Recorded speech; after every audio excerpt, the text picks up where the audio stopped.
now for our wonderful manager, co-producer, and woman who solves all the problems, Dominique Hardy, to bring you greetings from Absalon Jones. Thank you so much, Ms. Harding, and welcome everyone to another phenomenal evening for the Pauli Murray series. My name is Dominique Hardy, and as many of you may already know, I serve as the program manager for the Center for Racial Healing, where Dr. Catherine Meeks is our executive director, and she does send her greetings to you tonight. I am also your moderator and tech for this evening, and so I wanted to make sure that you all were comfortable with a few features on Zoom. We are asking everyone to please mute themselves until the opportune time to speak. And also, if you look beside the feature, the little icon at the bottom of your screen, for you all, it might be on the side, but you will see the raise your hand function because this is an interactive conversation. And so we are asking that you will utilize that hand feature icon at the appropriate time. If you do not see it because you have an iPad or some of the other reasons, then feel free to just literally raise your hand and I will see you and call on you, and then we can proceed. I know a lot of you had questions last time that we were not able to get to. It was just such a phenomenal conversation last week. And you all were just full of questions. And so if you still have those handy, we have them too, but if you still have them handy, please feel free to share tonight at the appropriate time. Do any of you have any questions? And the last thing is in regards to muting, so many people are still coming in, you all. In regards to muting and unmuting, I don't like to mute if I hear somebody's mute off. I don't like to do it because if I do, it automatically mutes the speaker as well, and it keeps messing up their flow. So we're just asking that you all cooperate. And so thank you, and thank you, Ms. Harding. And we are presenting again the wonderful spiritual teacher. She loves to consider herself more of a learner than a teacher. I think she's both. And she's just been a phenomenal speaker. So we're very grateful for her being here. And Ms. Harding, it is turned over to you. People are still coming in. All right. Thank you very much, Dominique. Dominique reminded you about the mute button. I'll just say one thing that we discovered after a while. When your mute button says mute, that means it's not muted. Exactly. When it says unmute and has like a microphone with a little arrow through it, you're unmuted. You are muted. So we want you to be muted until you're really ready to speak so that we can have the best flow, and also so that we can record and get maximum benefit out of our recordings and all of our wisdom. So people are still coming in. As you know, I always say that this is a learning teaching session, and there's a lot of give and take on how we present this. Oh, Dominique has put me on full screen. I see myself big. I have to be, In any case, we do this together. We make this evening together. So again, I remind you that I want your input. I want your wisdom. I want your questions. I want all of you to come in and be a part of this. This is how we do this together. And so my job tonight will be to kind of moderate how we flow with talking about Pauli Murray again. So we're going to get started and let people come in. I'm going to offer the first opportunity. I'd like to see a hand for the people who are coming in. Who would like to give me the kind of elevator speech, the 2-minute, 1-minute speech about who Pauli Murray is? Is there someone who would like to do that? Dominique, can you see hands? So many hands, yes. Michael, are you raising your hand? Let's see if anybody used the icon. I see some hands physically raised. Okay. Let's see. We'll see how much people remember or how much they know from other sessions or other research. Come on, raise your hand, raise You your don't hand. have any hands? Some of you put it down. Oh. Trina, I know, I believe that it was Trina who was speaking last time, if I'm remembering correctly. Do you mind starting us off, Trina? It was phenomenal. And let me, you can unmute yourself or I'll do it. There you are. Let's see. Y'all got me. Yes. So Pauli Murray, oh my goodness, early 20th century, uh, Black queer and or trans uh, civil rights activist, legal scholar, and attorney, Episcopal priest, women's rights activist and human rights activist, accomplished like writer, like biographer, a poet. Right. So yeah. Judy, you get the door prize. Yeah, that was a good summation. Thank you. Thank you so much. So you see, we can only put our good friends on the spot like that. I won't do that to anybody else. But if you're my good friend, you might get called. So we're going to begin. Let's see. I have to put on some glasses. I see Kathy. Kathy, was that a clap or a hand raise? Excuse me, Ms. Harding. I think it Was was there something she wanted to add? Do you like to add anything, Kathy May? It was a clap. Okay. Oh, Sorry, I'm sorry. Thank you for That's all Katrina. right. Thank We you. love the claps. that's all right. Thank you. So I have a poem that I wanted to read from Pauli Murray's series, Dark Testament. Those of you who've been with us before know that we're going to share from various publications, even though we said our base publication or our grounding publication was Song in a Weary Throat. We're going to use a variety of things. And so I have a poem I want to start with that's from this collection, Dark Testament and Other Poems. It's called The Newer Cry. I am weary, O God, of dark lamentations, of angry voices and sullen faces, of empty hands stretched heavenward, pleading for mercy and justice. We are not dumb, driven beasts. We are men. Our hands have been taught to work and to fight. We have known bondage. We have known hunger and need. We have known pain and humiliation. But man is slave only to himself.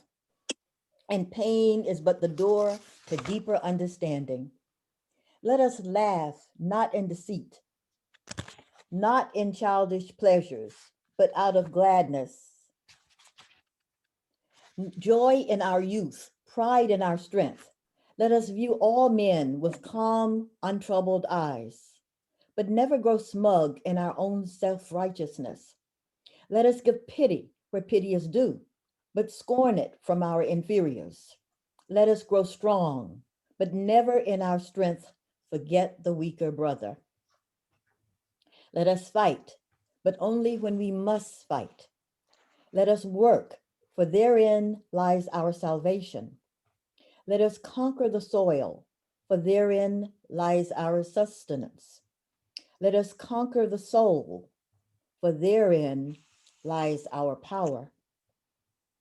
Let us march in steady, unbroken beat, for therein lies our progress.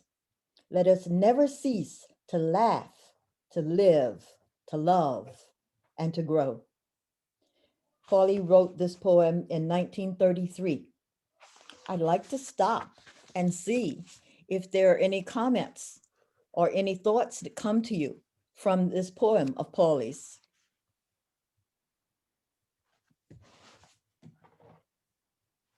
We don't have a ready audience tonight. Any comment on this poem? What do you think of her poetry? Do you think she's really a writer poet as well as an activist and a priest? Oh. Someone is asking in the chat about the poem. Do you want me to put the information in the link? Mhm. Yes. Can I post the poem in the chat? Well, I'm not capable of typing it out and putting it in the link, but I can put the page number from Dark Testament. And the other thing that I've reminded you before that we're building a resource page that will be available, a research kind of library that will be available at the end of the series. So I can definitely put the whole poem in the research library that will be available at the end. And while I'm saying that, let me remind you that we would like your participation in building this research library, so that if you have commentaries, if you have resources, if you have other information that you think we should know about Pauli Murray, and if you'll send it to our site, then we would love to put it in this resource library. We have your registration so that we'll be using that in terms of letting you know about our research library that will be available to you. So many of you said the first time that you had not heard of Pauli Murray, and we had talked just a wee bit once before about why you may not have heard about Pauli Murray. And we talked about it in the sense that many times we learn about people from a white lens, that we do not learn in general in our schools, and from a lens that allows us to get the full measure of not just Black people, but Native American people, various peoples of other nationalities, because that happens to be the way our society has developed to this point. But we, because we are participating in this program, I believe, are actively committed to expanding the view and giving full measure to people like Pauli Murray, because who could say that it would not be a great loss, a great waste to everybody if you didn't know about Pauli Murray? So we're not talking about something that would be convenient for a few people, or it might be nice to know about Pauli Murray. I'd like to say that it's a loss to this country. It's a loss to this society if you really don't know about the life and work of Pauli Murray. So through preaching, we'll go on. Sally Huber's hand is raised. Sure. You want to make a comment? Yes, thanks, Ms. Harding. That was a beautiful poem. And one observation is that she used the term men throughout, which is interesting. And I don't know if she meant mankind, humankind. But one thing I've been pondering since last week is that our speakers referred to Pauli in the they, them pronouns.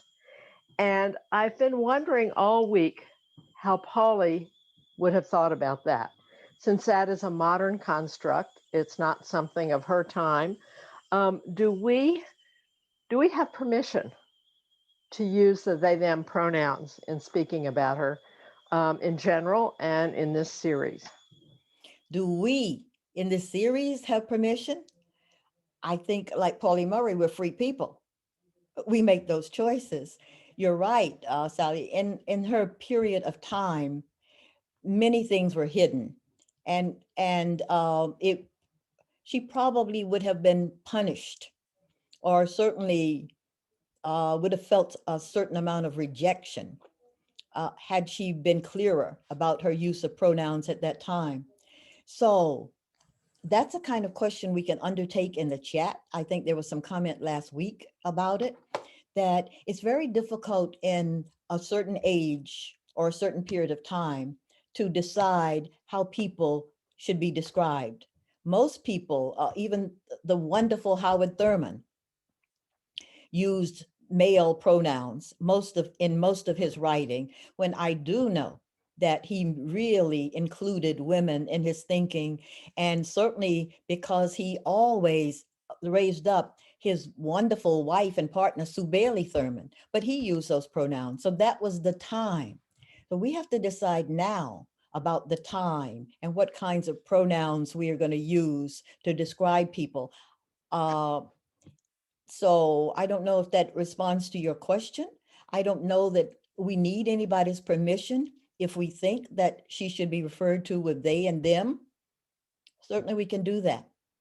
I still refer to her as her and she. That's the person I met, but I don't think that there's a fixed answer for that. I see the chat is live, so Dominique, can you make sure you check the chat and bring anything to my attention that needs to be brought to my attention? Sure. Carol said something I thought was really powerful. She was just pointing out the poem was written nearly 90 years ago, and yet it is so sadly apt for the present. Well, that's the key to Pauli Murray. That's one reason I wanted to do this series, because everything, you could take almost everything that she has written in Song in a Weary Throat and bring it to today. And she talks about it. She says so many times. Let's see if the first one that came to my attention, I wrote down, let's see, my page numbers. Well, I'll have to move later and go to my computer. I printed out my page numbers, but I have some guides here. Okay, if we're talking about Pauli, and last time we talked about her primarily up until her finishing high school. You remember she finished high school at Hillside High School, but it only went to the 11th grade. So when she went to New York, she had to do some more study in order to be ready to go to Hunter College. And she went to Hunter because she couldn't afford Columbia. She thought at first she wanted to go to Columbia, but she couldn't afford it. And at that time, Hunter was free tuition. So more or less tonight, we're spanning decades. We're going to talk about Pauli from the 20s, the 30s, the 40s, and maybe into the 50s. But I was going to read a few sections or a few excerpts because her writing is just always on point and how she describes things. For example, she's talking about staying at the YWCA in Harlem on 137th Street when she was, after she had moved out from her aunt. And she said that some of the people, let's see, this section says, she talks about Dorothy Height, who followed the tradition of Mary McLeod Bethune as president of the influential National Council of Negro Women, becoming an important force in national affairs. And there were many others. None of these women would have called themselves feminists in the 1930s, but they were strong, independent personalities who, because of their concerned efforts to rise above the limitations of race and sex, and to help younger women do the same, shared a sisterhood that foreshadowed the revival of the feminist movement in the 1960s. To me, she's just very clear. There was also a spiritual dimension in those associations, which contributed to my growth, she said. And I find that language as she goes on, and she talks about working at the Y and living at the Y, and some of the young people she met. And she said they were drawn together by their mutual loneliness and rootlessness. That's one of the things we haven't taught in detail. Last week, Trina and Leah discussed some of the I would say the characteristics or evidence that led us to be able to see Pauli's own descriptions of gender and being genderqueer. And forgive me if I use the wrong language, because I really want you to know that I am a student and I am learning, as I told you last week, I think, on Inauguration Day, I turned 80. So bear with me, right? I'm trying and I'm learning and trying to be respectful. I certainly always want to be respectful. But she talks about, I really want to stop and talk a minute about that period of time, the late 20s and the 30s, to see if we students of history can remember what was going on in the country, because everybody is a product of their time and their place. And so after Pauli finished college, about the next year, what happened? The Depression. So she's struggling, trying to find some work. And I don't know if you knew her height. Again, for the door prize, who knows how tall Pauli Murray was? I've seen pictures of her and we know she was slim, but does anybody have an idea of how tall she was? Yes, the Reverend Liz knows. Please unmute yourself. 5'2", okay. She was only 5'2". Oh. 5'2". So no wonder she was often confused for a young boy. But I was just amazed that she was only 5'2", because in the writing and also in the pictures you see of her, there's just something about her bearing that I thought of her as a tall, slim person, not a 5'2" person. And at one point she said she was weighing 103 pounds. So she was suffering some of the problems of malnutrition during that period and going through the depression. And you remember that she decided that she needed a little trip. So she kind of went out to California with a friend in a car. They took this trip and their car broke down all the time. They had all kinds of problems. And they got to California. And as soon as they got to California, what happened? Aunt Pauline sent a message that she was ill and she needed Paulie to come home. So this is something I really want you to come in on with me on the discussion on how she was going to get home. This is what she says about Aunt Pauline, that Aunt Pauline didn't know she'd gone to California. She didn't bother to tell her. And so the letter got to her that she was in California. And so she revealed to Aunt Pauline that she really was having a predicament, that she didn't have the money to get back home. And what did Aunt Pauline say? Paulie says, it was typical of her. Oh, Aunt Pauline wired back that she had no money for my return fare. And I quote, it was typical of her, Aunt Pauline, to let me take the consequences of my choices, even though she was worried almost out of her mind, as she told me later. So how did Pauli Murray get from California back to North Carolina? I cannot even in my mind imagine. Yes. Oh, Liz, you need to come on and be on screen with me. Can you put Liz on screen with me? Sure. There you are. You can I asked you to unmute. Yes. Thanks. Hi, everybody. I just happened to see the documentary and have a good memory for video. So I don't know anything more than anybody else, but I'm glad to be part of the conversation. But I will say, when you have a chance to see the video that was part of the Sundance Film Festival, take it. Because it has some amazing photographs of her that I had not seen anyplace else. And it's really well done. And we definitely we're gonna mention that, so we can stop and mention that now. I see you picture. If you'll move a little bit to the side, we were gonna bring that image up. Yes, that's the image. Okay, you come back. That's the image of Pauli Murray from the Sundance that they used too in the Sundance Film Festival. Most of us didn't have the occasion to see it when it came up last week, but we can be watching out for it again. My Name is Pauli Murray is this film that is available from the Sundance Film Festival.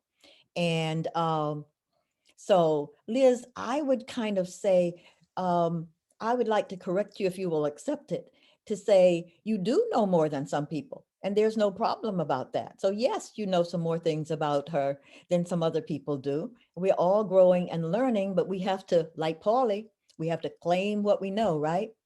We're not gonna back up and say when we don't know certain things. So yes, Liz, tell us how she got from California back to North Carolina. Well, I think this is a thing that a lot of people did at that time. They jumped on the trains and didn't pay a fare and were sort of in the boxcars and rode on top of it. I'm sure it was like nerve-wracking, but there was a whole community of people who did that and managed to get food and stay warm and socialize. I don't know that there's that much more known about kind of who she met on that, but Right. It was definitely a thing that was done at that time, I think mostly by boys and men. I don't know that sort of that many women who presented as women were Boys and men riding the rails, primarily, although but also women. yeah, but part of what I understood from it is that women who did do that, more of them passed as boys because it was safer for them in terms of abuse and harassment. So she was definitely not the only one who was passing as a boy in riding the And she rails. was definitely dressed. I think at one time she said when she was caught by one of the guards, he didn't believe that she was a girl. So he found someone who could examine her to prove that she was a girl. And that's how she kind of escaped from being taken into jail, that she proved that she was a girl and kind of called for his pity, that she needed this assistance to get across the country. But I know that you can't take one period and just juxtapose to another period. I cannot imagine jumping freight trains and riding from California to North Carolina on freight trains. To me, if that's not a testament to her fortitude and her creativity and her strength, that she would do that. And while Aunt Pauline left her to take the consequences, I'm sure that if Pauli had been a different kind of person, she could have said to Aunt Pauline, you know, I don't have any way to come back except on a freight train. And Aunt Pauline would have left her out there. I see Karen May is talking about the Scottsboro boys, and that's something I'd like to bring up too. So can we get Karen on? Absolutely. Yes, the Scottsboro boys. That is a case that we really need to be aware of what could happen to you when you were on those trains, because there were some young boys, and we'll let Karen help us talk about it. And some of the rest of you know about the Scottsboro boys and what Well, happened to them. Does she want to come on screen? This is Karen, and my understanding is the Scottsboro boys, and I think it's Alabama, they were riding freight trains, boxcars during that era. And there were women in the boxcars with them. And I guess when the women were caught, they accused the boys of touching them, raping them, white women using that as their excuse for being out there. And there was a trial for the Scottsboro boys. And of course, they did not win.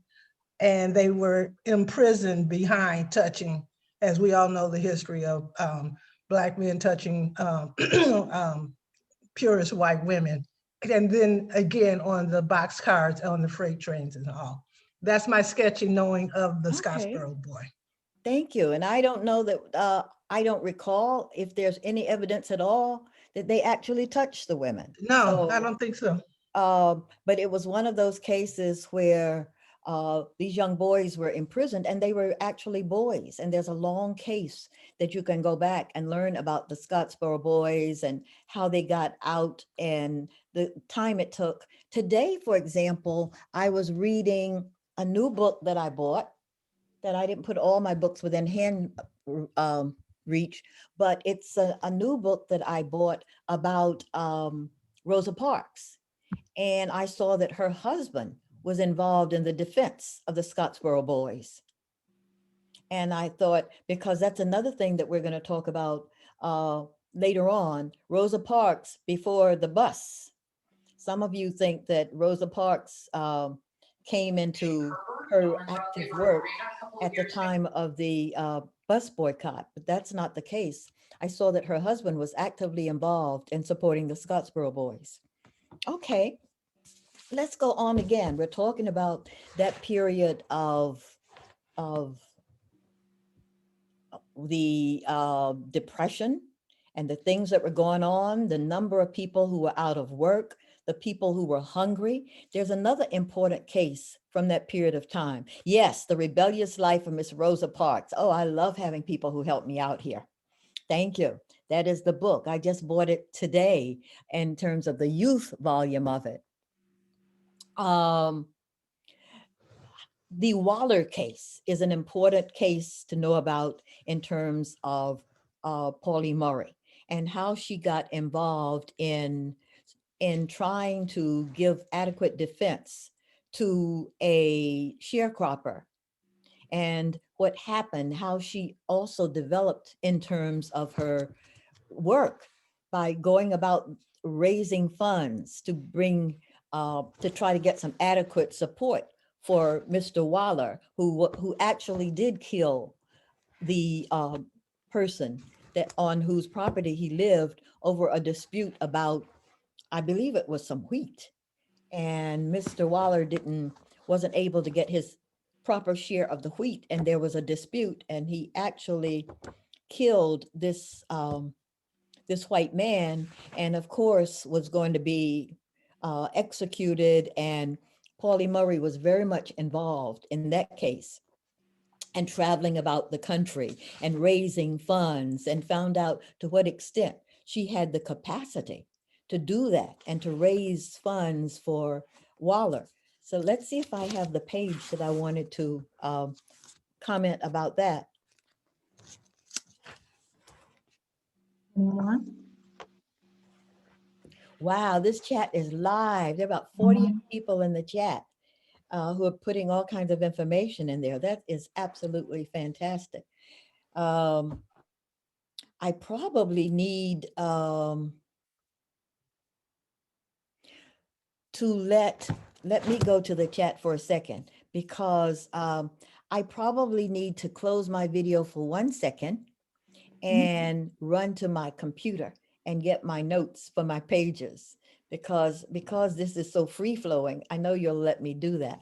And so let me see who else is on here that I can get to make some contributions while I do that. Let me see. I'm looking to see who's here. Priscilla's hand is raised.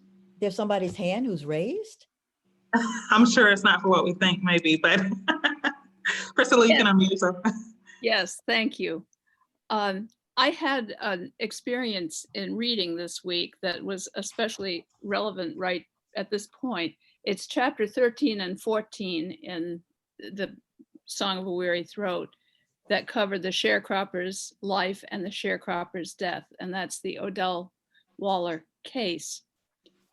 I happened to be reading at the same time the current book, Brian Stevenson's Just Mercy. I had just finished that book when I began chapter 13, and chapter 13 and 14 read as exactly a continuation of Brian Stevenson's work, except of course it came 50 years earlier. At a point when Pauli Murray was working for the Workers' Defense League. But I was struck with the relevance of it and the sadness of the relevance of it, that we are still having to defend people unjustly put on capital punishment on death row. Thank you. Thank you for sharing that. I'd actually like to second the recommendation of the Sundance Film Festival picture. My name is Pauli Murray. It was wonderful. All right. Thank you. I so much appreciate this team teaching here. I had a chance to run over to my computer and see which pages I wanted to read to you. So on page 194 of Song of a Weary Throat is Pauli's comment about where she begins telling you about a sharecropper's life. And she tells you about Odell Waller and how he was, how he shot his white landlord, and talks extensively about that whole period of sharecropping life and about, as our recent speaker was just saying, the injustice of life then, that if you read it, it sounds very much like Brian Stevenson's work in the South and the movie. I don't know how many of you happen to have seen the movie about, what was the movie with Jamie Foxx playing Brian Stevenson? Just Mercy. Just Mercy, yes. The movie was called Just Mercy, just like the book. But the kind of things that were described went on for, I don't even want to say how long. But Mr. Waller was impending electrocution for this almost self-defense kind of, it certainly was not a premeditated crime. And so Pauli was involved in going about across the country, raising money and working with people in various places to try to get him some proper defense. And at one point, she just got exasperated with the responses that she was getting. And she said at another point that she was riding back and forth in this car that was not in any kind of good shape and on the roads at night. And she had one episode where she's kind of hanging her head out the window trying to see, it's raining and cold. And she went through all kinds of extreme difficulties in trying to raise money. And she got some from the NAACP. She got some from small groups of people who came and gave money. And so if you read that section on a sharecropper's life, I think you'll get a really good picture about the kind of movement work that she was doing. And she said at that time, she didn't consider herself a public speaker, but she really learned to talk. And because she had to defend Waller and raise money. And she says here, talking about speaking to some ministers, Minister Reverend Bowie. She was there and she was almost breaking down in tears. And he said how glad he was that she was trying to help Waller and that she had made a fine talk, adding that it wasn't often that our young people took an interest in such things. So I bring that up to mention certain things, and I was hoping there'd be more young people on tonight that, like most people, Pauli Murray didn't come formed as this speaker, this powerful speaker, even though she had many opportunities in her childhood and in her education, but she had the same kinds of fears that most of us have about whether or not we can speak in front of a crowd or whether or not we are the ones who are supposed to do that. And she said that the Waller case really eventually became a cause célèbre. And before it was over, they raised nearly $30,000 in contributions for his defense. Again, when I read about the individual ordinary, or in quotes, extraordinary people who gave so freely of themselves during those periods, I'm reminded today, I don't know what $30,000 in the 30s would be now. Probably over certainly over 100,000. It would be much more. But actually, this case and similar work like that is why Pauli decided to go to law school. She retorted that maybe she would go to Howard and if she could get a scholarship. She met Dr. Ransom, who was a dean there. And she said maybe she would go if she could get a scholarship, because then she got that whole feeling about maybe she could really do better work if she were a lawyer and she defended people. And so that was one of the reasons she decided that she would become a lawyer. So let's move forward a little bit and go through. There's a lot more that we could say about sharecroppers and sharecropping and that whole period of Pauli Murray's life. She talks in the 40s about the national despair. What kind of memories do we have here on with our group tonight about what was happening in the 40s? And while you're thinking about what was happening in the 40s, I have another poem that I want to read to you that Pauli wrote, because she was upset about the person who was president at that point. And I'm sure you know that it was Roosevelt, and that she had later had a very deep, very personal, very intense, struggling kind of relationship with Eleanor Roosevelt about issues.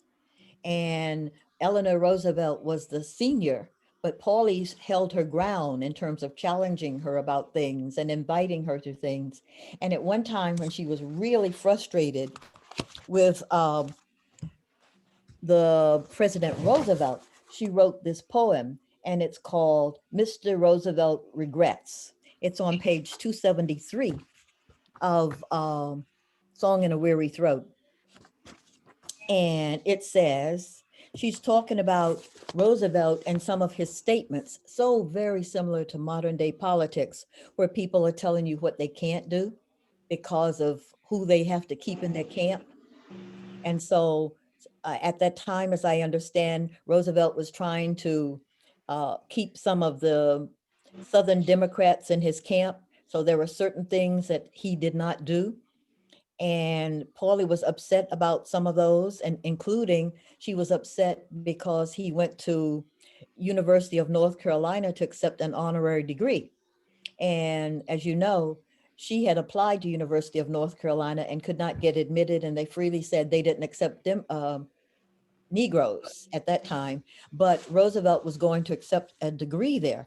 And so she got very frustrated with that kind of hypocrisy. And she wrote this poem. She said he was mealy mouthed. And so she wrote this ugly, this not at all ugly, angry poem. Mr. Roosevelt regrets. What did you get, black boy, when they knocked you down in the gutter and they kicked your teeth out and they broke your skull with clubs and they bashed your stomach in? What did you get when the police shot you in the back and they chained you in the beds while they wiped the blood off?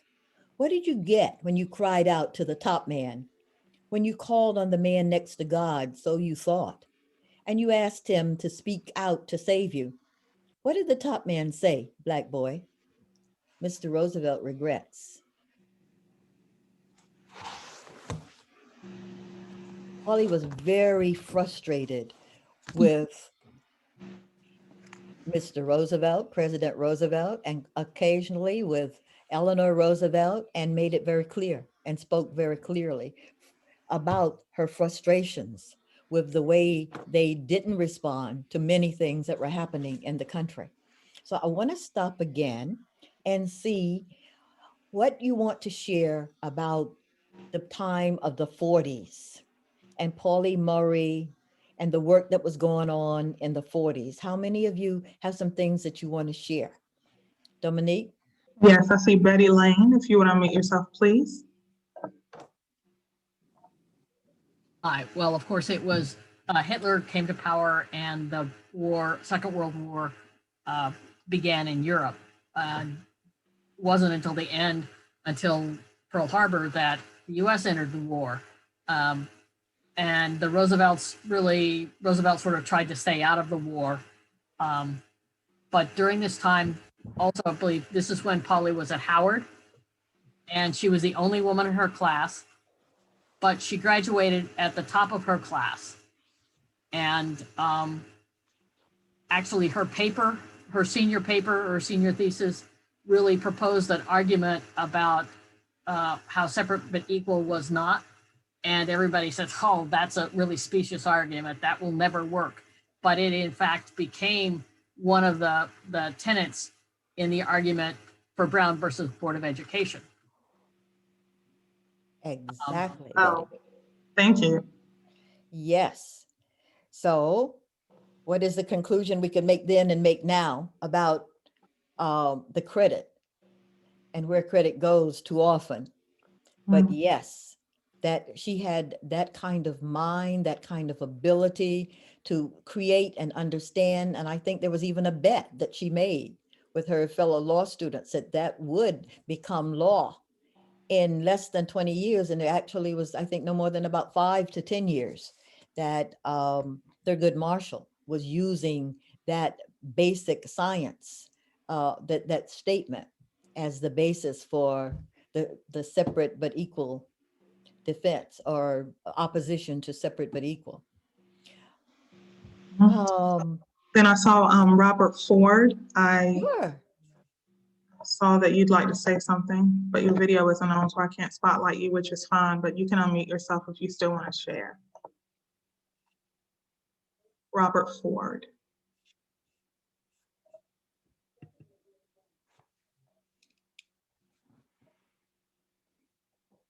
I can read what he wrote instead. He put, this is his first time participating, but he said that Pauli Murray was greatly influenced by her grandfather, Robert Fitzgerald, and that he served in the percentage mass-colored during the Civil War, and that after the war, he worked his way south by teaching in freedmen's schools in Virginia and North Carolina. And he eventually became a businessman in the Durham area. Mhm. The Pauli Murray home in Durham is her grandfather's home where she grew up, and he had the privilege of encountering her in her early days when he was a priest in Baltimore. Thank you. Thank you so very much. Yes, we can't repeat that too much in terms of the influence of those grandparents, because we talked about that in the first session, Yeah. that when she was 3 and her mother died, and when she moved to Durham, it was in the grandparents' home that she shared with her grandparents and also her 2 aunts, Aunt Sally and Aunt Pauline. And that someone else remembered that time and brought up that she was reading at about age 4 and 5 and reading newspapers quite soon after that to her grandfather, because her grandfather had become blind. And she used to read him newspapers and do all kinds of study with him. So we've gotten Pauli Murray at up to the 40s. And there's so much in terms of civil rights and civil wrongs and the kinds of things that were going on in the 40s that she was involved in. I wanted to mention just a few of the highlights of the kind of work that Pauli Murray was doing in the 40s. We know that she was doing a number of things for justice for people of color. And then we know that also she started doing work around women's rights. So who's on the line, who's our expert on Pauli Murray and the work that she was doing around women's rights? Do we have somebody? Cynthia, I'm gonna spotlight you. Thank you. I don't actually have information on that. I wanted to just go back for a minute to Sure. the 30s, because I was under the impression from the book, The Firebrand and the First Lady, that she first met Eleanor Roosevelt while she was in the Works Project administration, and that she wrote that poem, Mr. Roosevelt Regrets, while she knew Eleanor, which made it amazing that their relationship did continue. And it's actually thanks to Eleanor Roosevelt that I know about Pauli Murray, because that book used to be, you could buy it in the gift store at Valkill, which is near where I live. And I visited it for the first time about 6 years ago.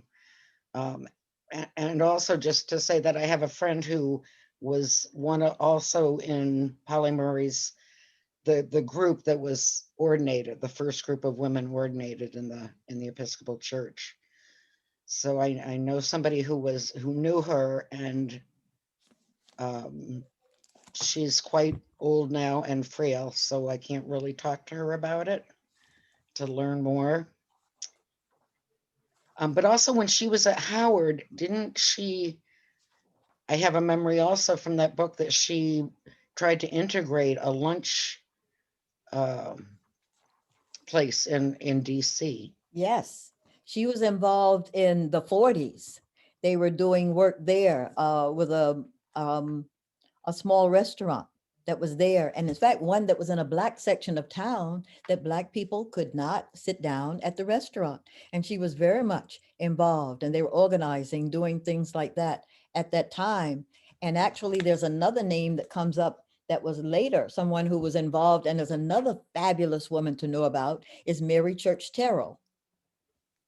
And Mary Church Terrell was involved. But you're right, Cynthia, in terms of where Pauli Murray met Eleanor Roosevelt. It was at this camp, Camp Terra, T-E-R-A, where she went to I think she stayed there only about 3 weeks, because she was trying to recover her health and during this stage. And she went to this camp, and Eleanor Roosevelt came.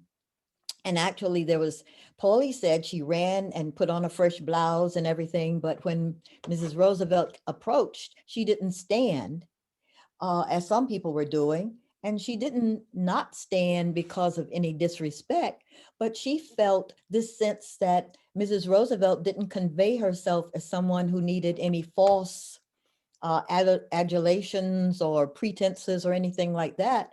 And So Pauli got in trouble with the camp director, but that was also part of her own personality and part of the personality that she displayed with Mrs. Roosevelt. They had all kinds of discussions and challenges and conflicts. And Mrs. Roosevelt speaks to in that book, speaks to the benefit she got from the challenges that Pauli Murray brought to her and the clarity that she brought to her about what was going on in the country.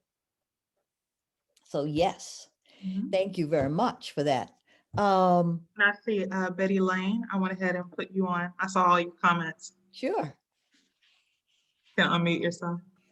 I was saying that Pauli did just a number of amazing things. While she was at Howard, she led sit-ins in Washington, D.C., as you mentioned, well before they were a big thing in civil rights. And because she graduated first in her class, the person who graduated first in the class at Howard Law was supposed to get a scholarship to Harvard Law to do graduate law studies. And she applied, of course, but was told she could not be admitted because she was a woman. And she quipped, well, I would gladly change my sex if I could. Yes. And she also, from that experience, she coined the term Jane Crow. Yes. To indicate sex discrimination. Very much. We could just keep saying all the time, before her time, but there's actually no such thing, is there? You're never before your time. It's just that we find out about it later, but you're making your time and you're making your way. And that is certainly who she was. I don't want to end tonight's session without talking about the National Organization for Women and Pauli Murray's involvement in founding the National Organization for Women. When we talk about the National Organization for Women, normally whose name do we hear? Betty Friedan. Who else? All these other women. Sometimes we'll hear Shirley Chisholm, not often, but we don't hear Pauli Murray, Gloria Steinem, of course, but we don't hear Pauli Murray. And a lot of that, I think, maybe because Pauli Murray was, though she was in front, not always behind the scenes, she did not need a lot of public adulation. She was involved with making the work and doing and making the changes. So she talks about in the section of Song in a Weary Throat in chapter 30, The Birth of Now, she describes the work that they were doing. And this was right after she got this was in 1965, right after she got her degree at Yale, where she went instead of going to Harvard. And she talks about the behind the scenes work that she was involved in at Now. And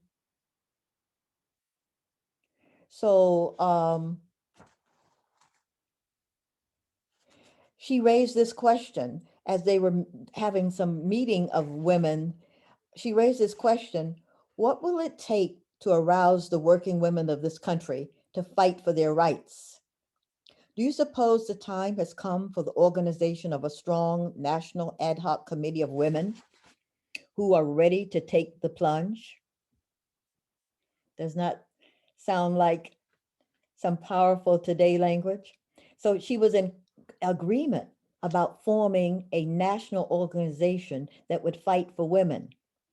And Pauli acted as a clearinghouse for information that was flowing back and forth and involved. And well, she talks about some luncheons that they had and the behind the scenes negotiations that were going on between the different states, and that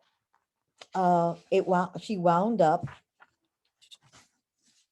working with Betty Friedan, who actually was always eager to be out front and who wrote some information down actually on a napkin when they were at dinner discussing things. And Pauli was talking about the need for an independent national civil rights organization for women comparable to the NAACP, an organization that would have enough political power to compel government agencies to take seriously the problem of discrimination because of sex. In expressing this idea to Betty Friedan, I recall how timid I was, how modest were my expectations, and how anxious I was to avoid competing with established women groups.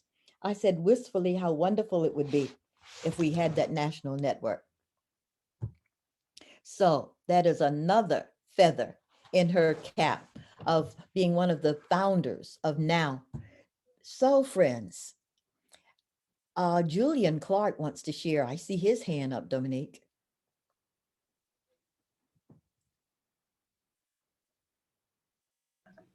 All right, you can unmute yourself. Sure. Yes, thank you. I just wanted to mention a book from the Episcopal Church, Lesser Feasts and Fasts, 2018, where there's about a six paragraph synopsis of Pauli Murray, and we celebrate her life on the 1st of July. Yes. There's a prayer and the readings and scripture readings from that book that I found very helpful. After we spoke last week, I went to my book, and I just wanted to mention it. Lesser Feast and Fast.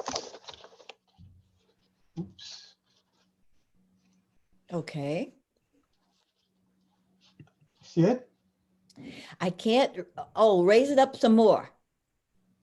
Yes. There, that's good. Lesser Feasts and Facts and Fasts, Right. 2018. And who is the author of that book? It's a compilation of articles by several persons sharing the lives of saints in the Episcopal Church. Yes. Thank you. Thank We you. remember her on the 1st of July. Right. Thank you very much. You're very welcome. I'm sorry, had you finished? Yes, I'm finished. Thank you. Yes. Thank And you. you can find that book. I think it's available in some of the Episcopal Church publications. Church Publishing Incorporated. Yes. Before I make sure, I want to make sure that you all who haven't read the book understand that though Pauli Murray was one of the founders of NOW, she had great frustration with them in terms of how they were not as strong for the rights of women of color and were not really ready to put that forward and to struggle around that. And that gets us to another whole thing. I don't know how many of you know anything about Shirley Chisholm, because that was also, Shirley Chisholm, as you may know, was the first Black woman elected to Congress, and also the first Black woman to run for president of the United States. And I wanted to mention of her because one of the things I was going to close out with tonight was some of the contemporaries, either the foremothers, as I call them, or the contemporaries of Pauli Murray. I see a hand up. Is that Peggy? Yeah, I just wanted to say you were asking how come we don't know that much about Pauli and her work for NOW, and I think one of the things you said, is she didn't, for one thing, she didn't have a egotistic need to be recognized for what she was doing. And I think also because she was such a Renaissance human being involved in so many things, she doesn't get identified as one particular thing. And therefore, like, for instance, my first knowledge of Pauli Murray was as her being the first African-American priest in the Episcopal Church. And then, from there, then I learned more about her. But I think people tend to latch on to one fact about her that resonates with them, and they don't realize how broad her experience was. And she is really every woman. Exactly. Thank you, Peggy. That is so true. So broad of experience. Oh, Before I say any more about Shirley Chisholm or any mothers of Pauli Murray, let me get back to a point that I like to bring all the time when we're having these discussions. Why do we talk about Pauli Murray? It is not because Pauli Murray, she's no longer alive, but it's certainly not because she needed us to talk about her. It's because we need to share her with the people we know now. When is the only time you can do something? Now. We need to be the ones who are taking the story of Pauli Murray wherever we are, in our organizations, in our homes, in our communities, in terms of the books we buy for our friends, our grandchildren, in terms of the topics that are raised for discussions, different places. And they're thinking about, oh, who should we talk about? Talk about Pauli Murray, right? Pauli Murray is a woman for all times, not just the times that she lived, but for our time now. There is so much information, there's so much strategy that you can get of how she solved problems, how she got around some of the circumstances in Pauli Murray, Song in a Weary Throat. And she writes so beautifully. Somebody said it reads like a novel. You can just read it over and over and get so much out of it.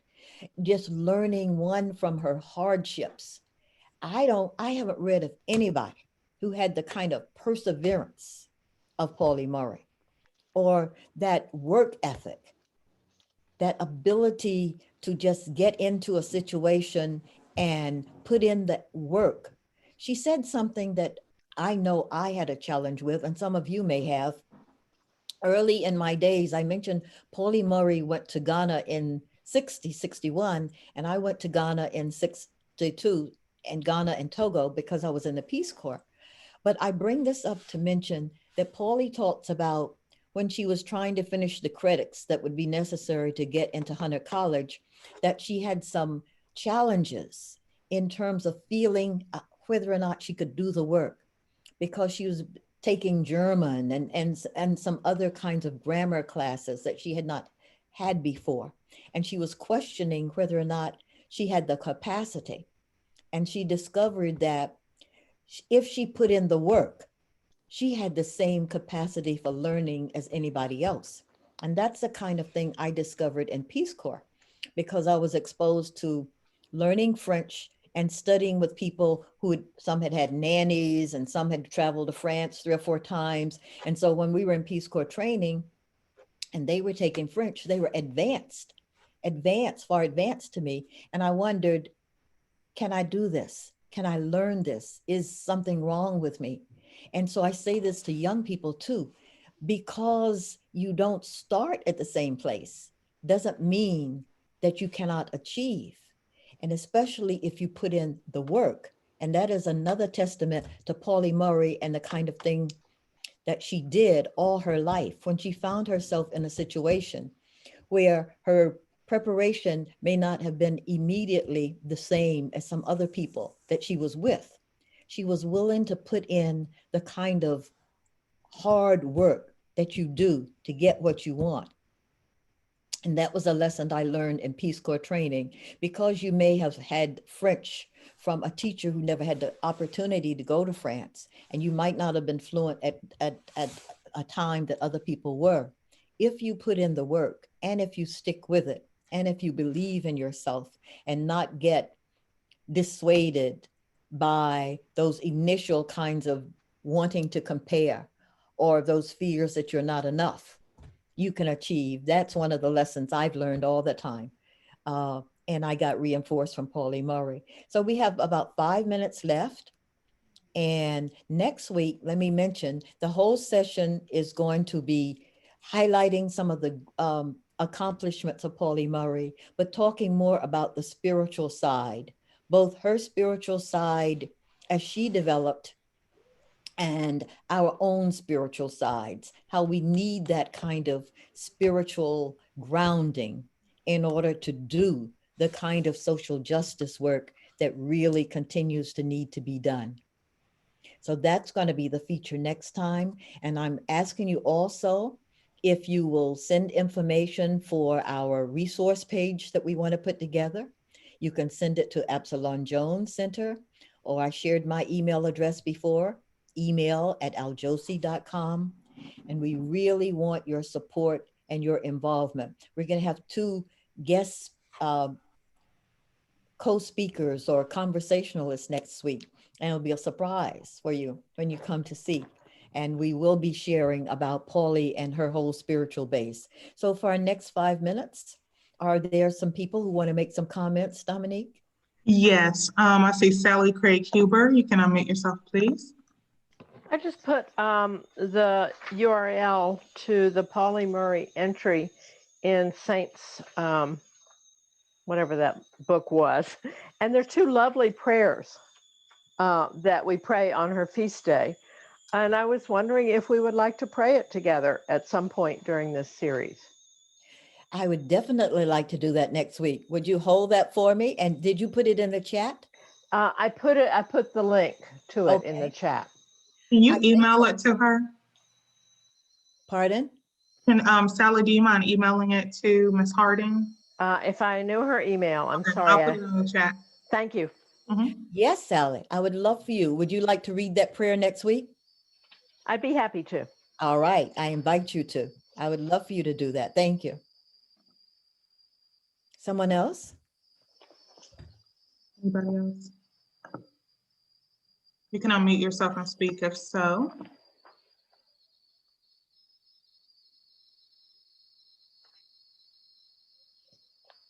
No more comments. Oh, okay. Well, let me ask, did you have any response to our opening song? Did anybody? I see Annie Jacobs moving her mouth. She doesn't want to talk. You have to unmute yourself, Annie.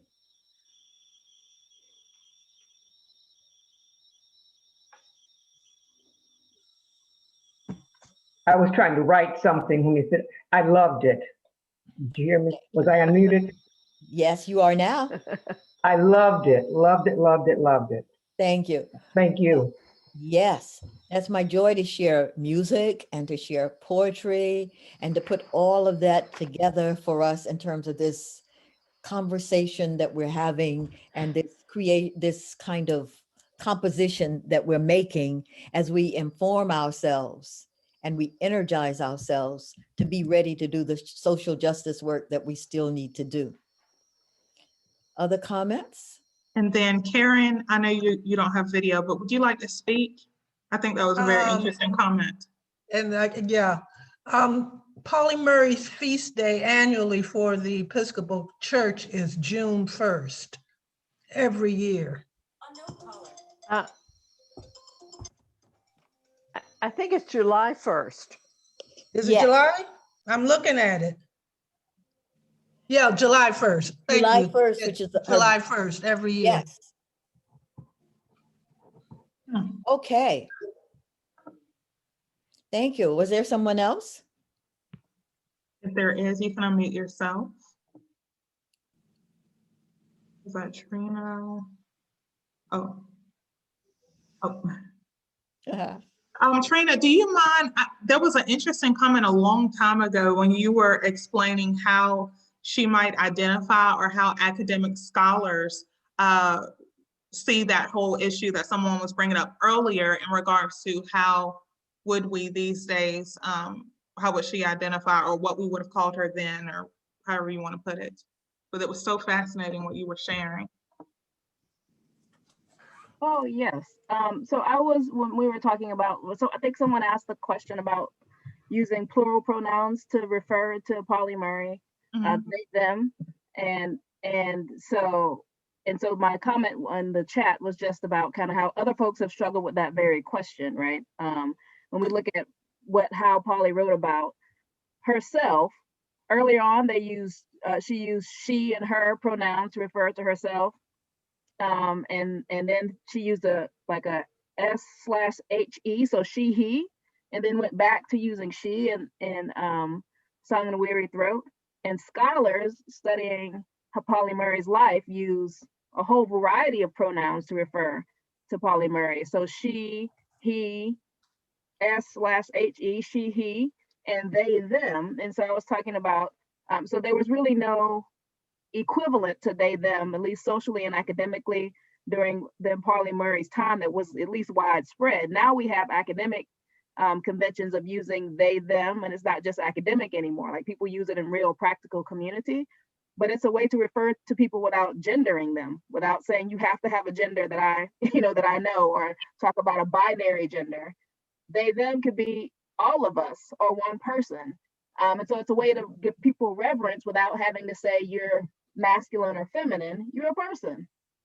Yes. Thank you, Trina. My pleasure. So if there are not any more comments, I just wanted to share with you another resource. Is I very much use these kinds of cards with my grandchildren and with other people who visit my house. This whole series of cards, great African American knowledge cards, and Pauli Murray happens to be one of the knowledge cards. And this is what they say, and I'll end our session with what the knowledge cards say about Pauli Murray. Pauli Murray, 1910 to 1985, the first Black woman to be ordained an Episcopal priest. Pauli Murray spent most of her activist life helping to dismantle barriers of racial and gender discrimination. She often attributed her fighting spirit to her upbringing in this is not true, in a Midwestern working class family. She didn't live in a Midwestern family. We'll have to go back and correct that. That put a premium on education, that's true, character, and upward mobility. From integrating Washington, D.C. lunch counters during her law school days at Howard University in the 1940s, through becoming a founder of the National Organization for Women in the early 70s, Murray took challenges head on. In discussing sexism at Howard, she said, "The only way I could counter it was to lead my class," which I did for 3 years. She went on to teach at several universities and compile a massive reference work on state race laws. In her later years, Murray turned her energies to the spiritual, attending the Virginia Theological Seminary and serving as an Episcopal priest in Baltimore. We end our session today with Pauli Murray, and we will close with Ray Charles saying, what? Nobody's free unless everybody's free. Good night. Thank you for joining us. Good night.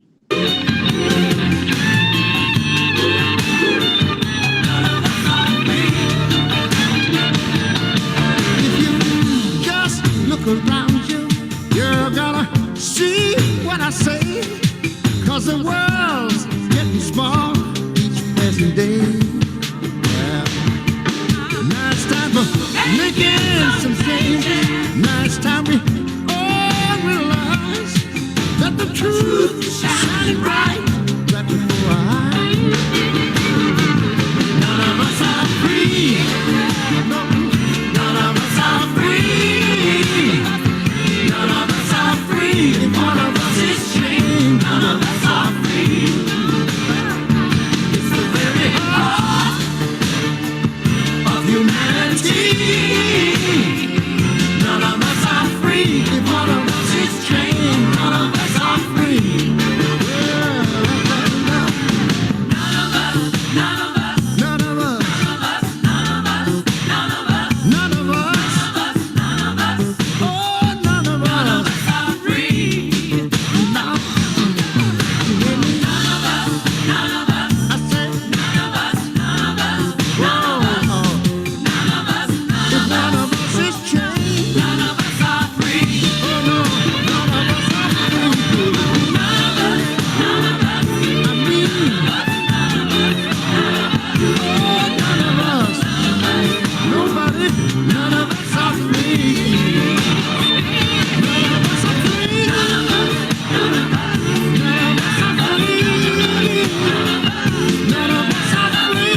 Trina, you're still with us. Thank you for being here, everybody. Thank you for sharing, each one of you, for everything that you brought. I am so truly grateful. See you next week.